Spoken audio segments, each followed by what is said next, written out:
Hola, ¿qué tal? Esto es A1.8, Hablamos de Cine. Y estoy aquí con mi compañera, Yudel Caserra. ¿Cómo estás? Me encuentro muy bien en el día de hoy, ¿y tú? Yo estoy súper bien. Tenemos un tema para hablar sobre el cine que viene de la misma línea con lo que tenemos anteriormente, que conversamos sobre cine alemán, el nuevo cine alemán con Fassbender. Hablamos también sobre una vez, hace un tiempito ya, de la nueva ola francesa. También hablamos sobre el tercer cine, que son corrientes cinematográficas que son de mucho impacto en la historia del cine occidental y que nos han dejado como que un legado de películas para seguir aprendiendo. Y para hablar de eso tenemos a uno de los expertos que tenemos en el programa, que tiene conocimiento bien profundo, más que una piscina es tan profundo como el mar, y él va a conversar con nosotros sobre este tema del cine, que vamos a hablar ahora a continuación, y es Ángel Peña. Dos buenas introducciones seguidas, Fabri, me encanta. Continúa así, no sé si las escribes con antelación, pero si lo haces, mantente en esa línea perfecto. Me sale del corazón. Le Yo estoy sale- súper le bien, sale súper del bien. alma. Sí, parecía poesía, Neruda. Pero muchas gracias. Estamos llegando por ahí, claro que sí. Tenemos el tema para hoy, que es el neorrealismo italiano, una corriente de cine que se explica con el nombre, neorrealismo, y es de Italia. Pero vamos a profundizar más con este tema. Ángel, tenemos que hablar de esta corriente. Surgió en Italia en la década de 1940 con la Segunda Guerra Segunda Mundial, Guerra que impactó a Mundial. todo el mundo. Acá la corriente que mencionamos, pero especialmente a esta, que fue la que más rápido dio a conocer sus vivencias a través del cine. Así que vamos a hablar un poquito sobre esto. Sí, bueno, el neorrealismo italiano fue el primer gran movimiento que ocurre en la posguerra, ¿verdad? Literalmente, una de las primeras películas que se hacen del neorrealismo italiano, que es Roma, Ciudad Abierta, los alemanes habían dejado Italia en 1944, a finales del 44, y para el principio de 1945 se estaba filmando la película. Rápido. Entonces, 2 meses habían pasado. Hay que aprovechar la tendencia como si fuera un TikTok. Sí, No se no, puede perder. no, y eso se refleja en la película. En Roma Ciudad Abierta, que es una película de Rossellini, todavía tú ves los edificios derrumbados Los los escombros, escombros la en todos lados. pobreza. Exacto, Claro, entonces sí, es real, como dice el nombre. es real. Se basa en la realidad que estaban viviendo. Hablando de eso del neorrealismo italiano, la idea de un neorrealismo no es necesariamente nueva en el mundo artístico, en teatro con Emil Zola y Henrik Ibsen y Anton Chekhov, en literatura con Maxim Gorky, pero lo que carecen estos otros elementos artísticos literarios es que no tienen quizás el mismo tamaño o enfoque que pueda tener una película, y eso crea una textura de realidad que va más allá de una hoja o una representación en teatro. Y parte de eso es lo que hace uno de estos los movimientos más importantes. De los movimientos que nosotros habíamos hablado antes, cada vez que hablamos de esos movimientos, siempre en algún momento teníamos que referenciar el neorrealismo italiano, porque de una manera de este momento sale todo lo demás. Entonces sí, habían personajes interesantes dentro del neorrealismo italiano que no duró mucho tiempo en sí. Dicen que fue entre el 44, 45 hasta el 53, cuando la estética del neorrealismo italiano cambia un poco y estos personajes, estos directores se mueven de maneras distintas. Pero eso al menos fue el comienzo de esa idea del neorrealismo, que viene en una manera en confrontar la historia inmediata que había ocurrido en Italia, saliendo literalmente no solo del fascismo italiano de Mussolini, sino de una invasión alemana después de la proclamación de Badoglio en el 43 y eventualmente la expulsión de los alemanes a través de la resistencia de los partisanos y los militares aliados. Claro Entonces, que sí. Esta es una oportunidad que tuvieron ellos, los directores y artistas jóvenes de Italia, para dar a conocer, expresar ese trauma que vivieron durante ese caótico periodo al final de la Segunda Guerra Mundial.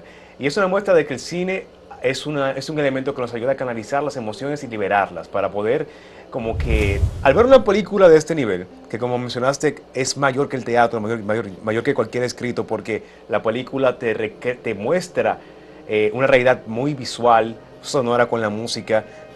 No es una escenografía, es de verdad un set que está puesto, que se derrumbó Exacto, un parte, edificio. parte de eso, porque uno de los elementos estéticos del neorrealismo italiano es que la mayoría de las veces se filma afuera. Claro, Claro, claro. hay un elemento, vamos a ponerlo, ideológico por qué filmar afuera, pero parte de eso es que parte de Cinecittà, que era el gran estudio italiano, está parcialmente destruido. Y las luces, por ejemplo, estas luces no habían tantas. No, exacto, Entonces, exacto. ¿en dónde hay? Bueno, hay luces afuera, se Afuera. filma afuera. Claro, yo recuerdo que para esa época todavía el celuloide no tenía tanta sensibilidad a la luz. No. O sea que si estábamos en un ambiente de interior, sin una luz potente que nos refleje, que nos ilumine a nosotros, no se iba a ver No se ve nada. nada, no se ve nada. Y la única fuente de luz potente para tú grabar era el sol. El sol. Y por eso se aprovechaba siempre. Claro, entonces no había luces, Chinechita estaba casi destruido, entonces bueno, hay que resolver. Es un cine también de carácter más o menos pobre, ¿verdad? Exacto, yo quería abordar eso, que parte de las características del neorrealismo italiano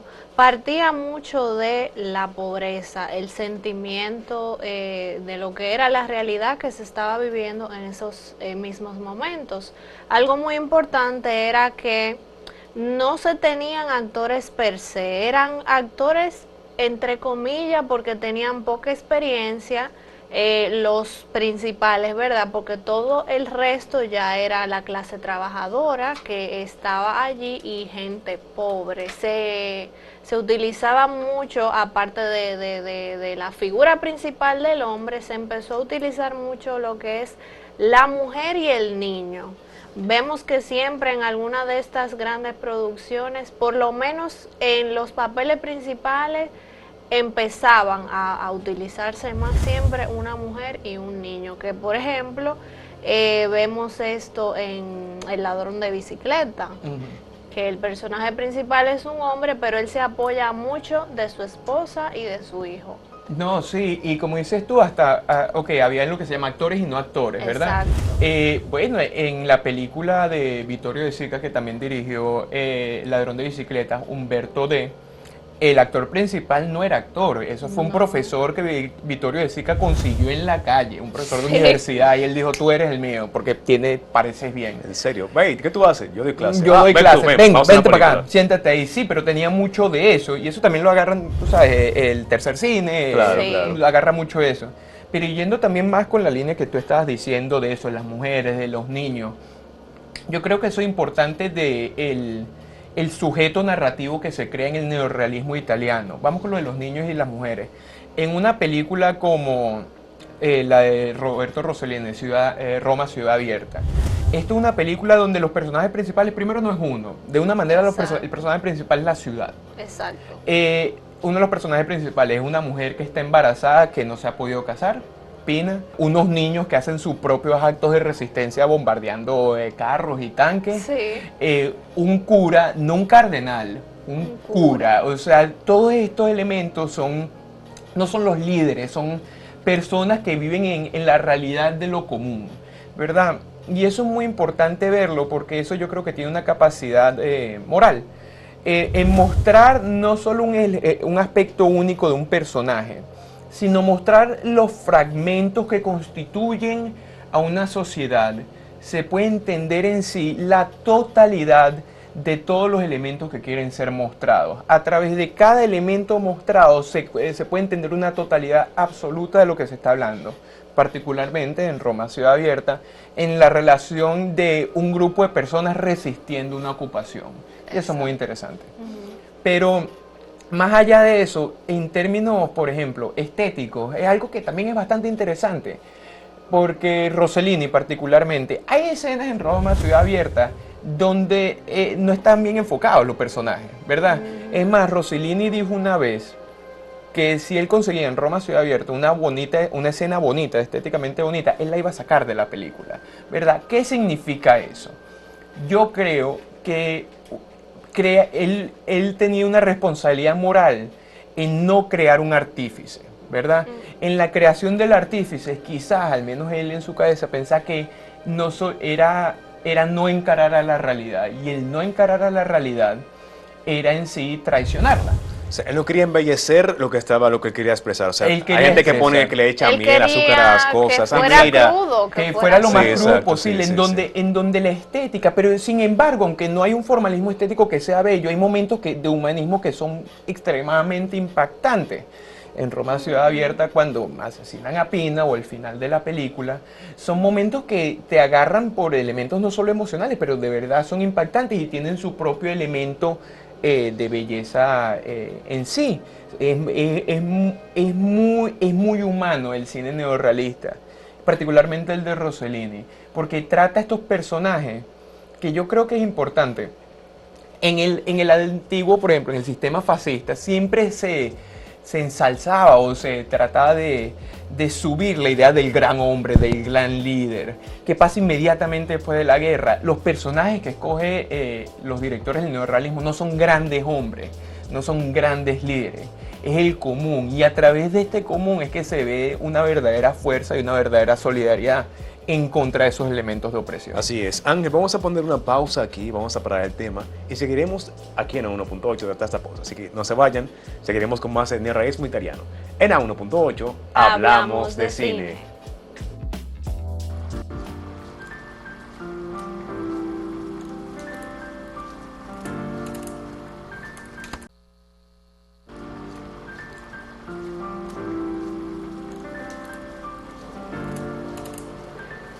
Estamos de vuelta aquí en A1.8, hablamos de cine y seguimos conversando sobre el neorrealismo italiano. Hablábamos sobre cómo se tomaba la figura del hombre común y lo proyectábamos en una realidad cruda de posguerra.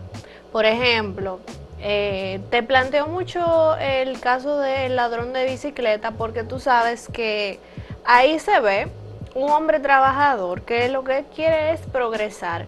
Viene, le roba su bicicleta y él mueve cielo, mar y tierra para tratar de conseguirla. Pero al final, básicamente, él casi se convierte en eso que él no quería. Bueno, se robó una bicicleta. Se la robó, pero se la quitaron. Claro. Y al final lo vemos a él con el niño, pues llorando, cabizbajo. No, sí, y eso es muy importante. Que el personaje, el nuevo personaje del neorrealismo italiano no es un gran piloto de combate, es el personaje más común que existe, es el personaje más humano que pueda haber.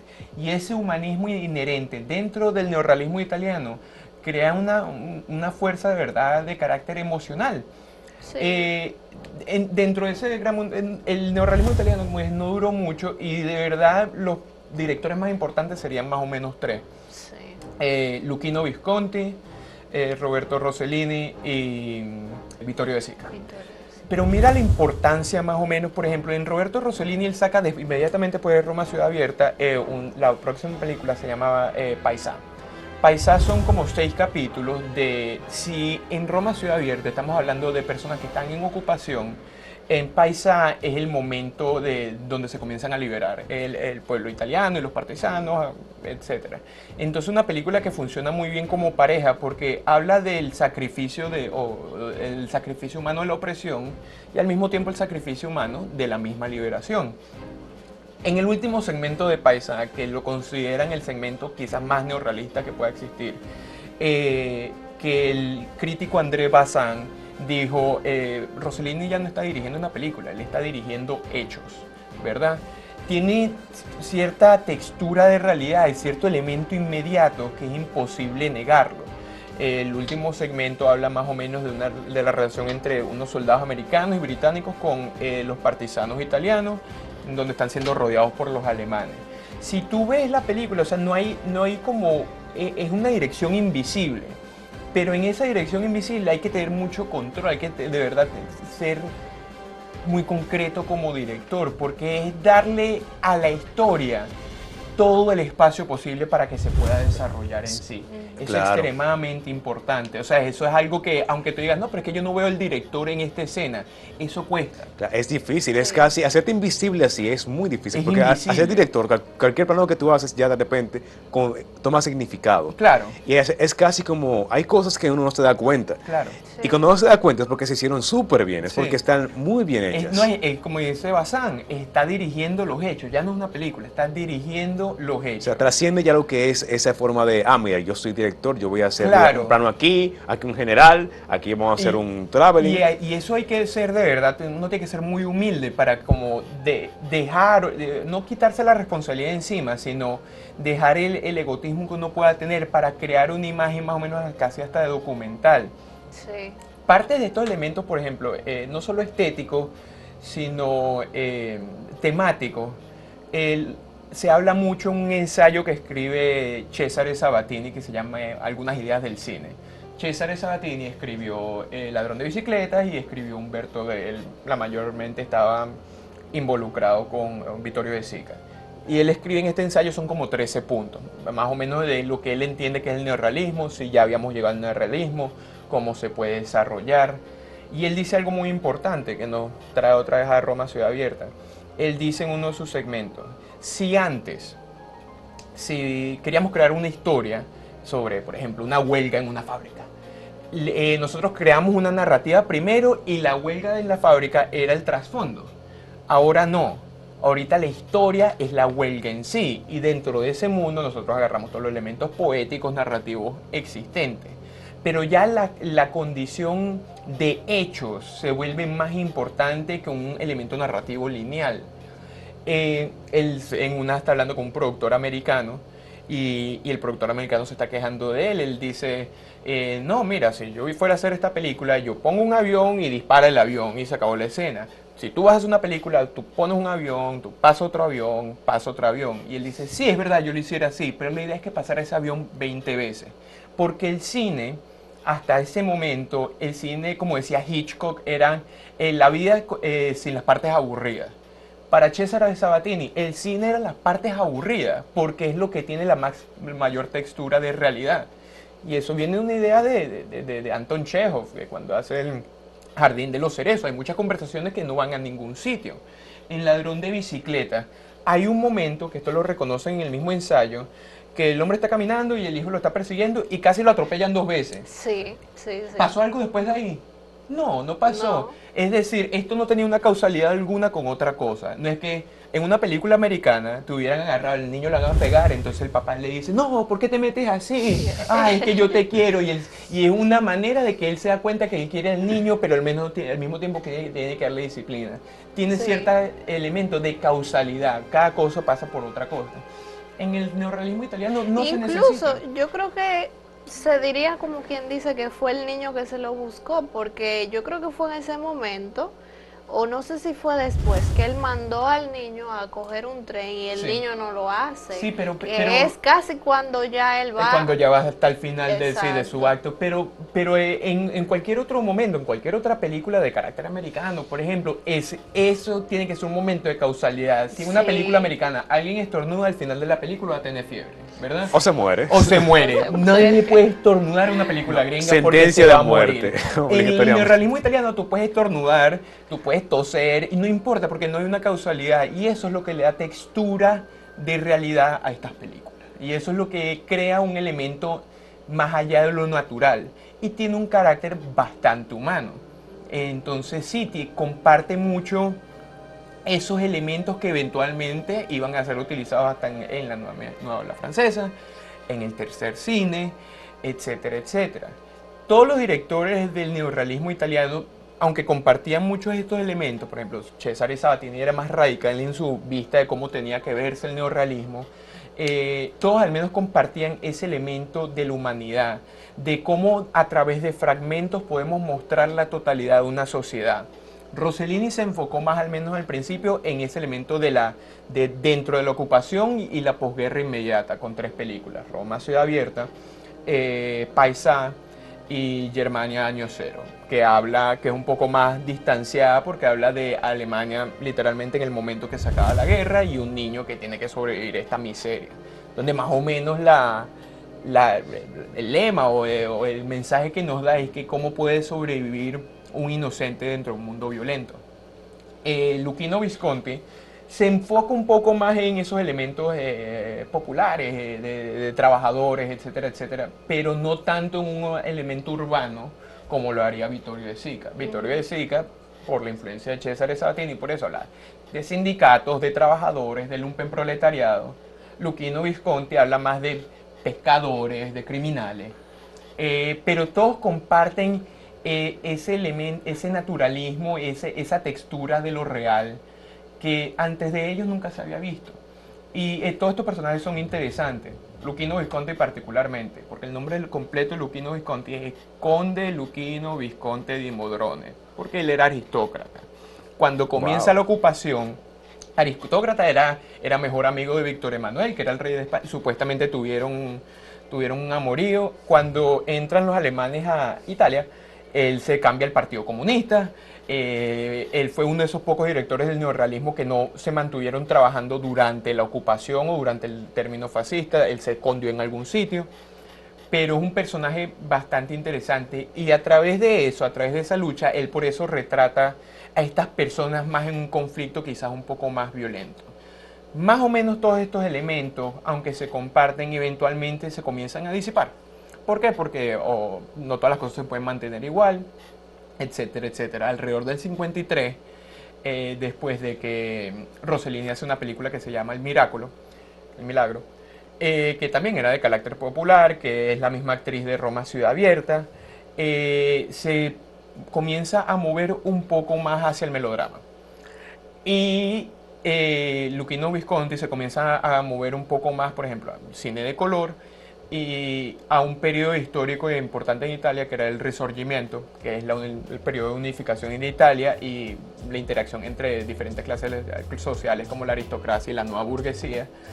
Y Vittorio De Sica no continúa tanto haciendo tantas películas como antes. Pero durante ese momento, que no fueron muchos años, lo que abrió fue una gran capacidad para el cine de poder contar una condición real más allá del artífice que uno pueda crear como director, sino como un narrador de los hechos reales. Así es. Ángel, vamos a pausar ahora y seguiremos con más. En A1.8, hablamos de cine.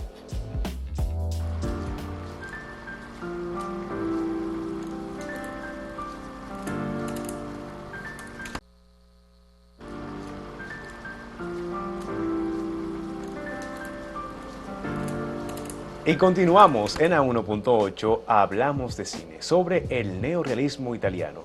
Nos contabas de los directores que cada quien tomó su camino al final después de cierto tiempo y siguió su línea directorial más alejado del neorrealismo italiano.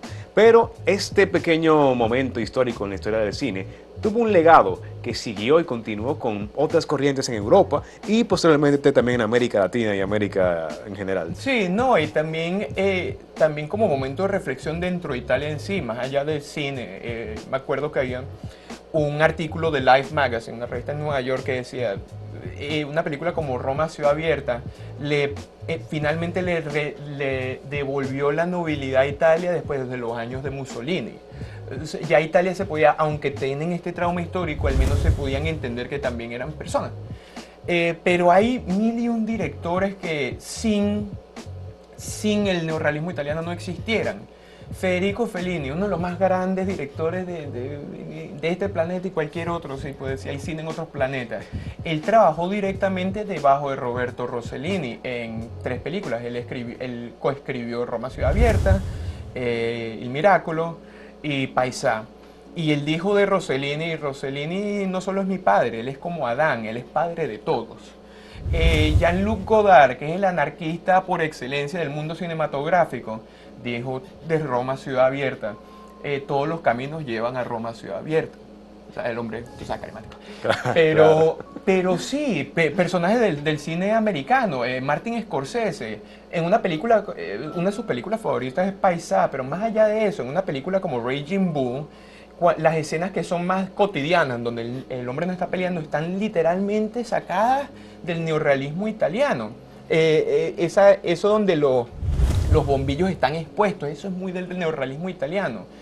Todo esto sale de aquí.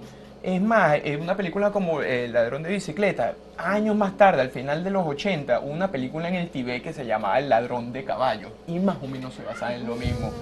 Entonces esto es muy importante, como el primer momento donde quizás el cine, aunque habían existido movimientos como el montaje soviético, el movimiento poético francés, donde se comienza a abrir con las posibilidades no solo estéticas, sino humanas, de presentar a un sujeto. Y eso es extremadamente rico como un movimiento fílmico. Como dije anteriormente, Jean-Luc Godard, Federico Fellini, Martin Scorsese, y la lista continúa. Y seguirá más adelante. Seguirá continuando, porque la verdad es que lo que más impacta del neorrealismo italiano es su capacidad de entender cómo la humanidad puede sobresalir de cualquier problema. Y cómo aunque uno se mueva a través, el sujeto se mueva a través del pecado, este pecado no puede existir si no existe un elemento de bondad. Esa humanidad trae de verdad un sistema que es imposible negarlo. Y no solo es triste, siempre hay comedias en esta película, siempre hay momentos divertidos, porque incluso en la miseria se puede sentir un elemento positivo de donde haya fuego hay humanidad. Sí. Y es muy Precisamente, importante. claro que sí. Un cine así como el neorrealista es impactante más ahora en esta época en la cual el cine está repleto de personajes que son fantásticos casi, superhéroes, Ficticios, sí. héroes espaciales de otra dimensión, de otro universo, y de gente que no se parece mucho a ti y a mí, a la al gente. ciudadano común. Así que para conectar con historias reales que de verdad te conectan contigo a nivel humano, es bueno ver estas películas del neorrealismo italiano, como La Donde hay bicicletas y Roma Ciudad Abierta. Y que están disponibles en YouTube. Están en Casi YouTube Casi todas. de forma pseudo legal, pero están casi todas disponibles en YouTube. Sí, Así que pueden así buscarlas y eso es todo por hoy aquí en el programa. Ángel, gracias por estar aquí presente. Un placer. Y así también Yudelka, gracias por estar aquí presente también. Siempre felices de estar aquí. Ángel, muchas gracias. Gracias, Nos veremos en otra ocasión. Claro que sí. Como siempre. Y eso es todo por hoy aquí en A1.8 Hablamos de Cine.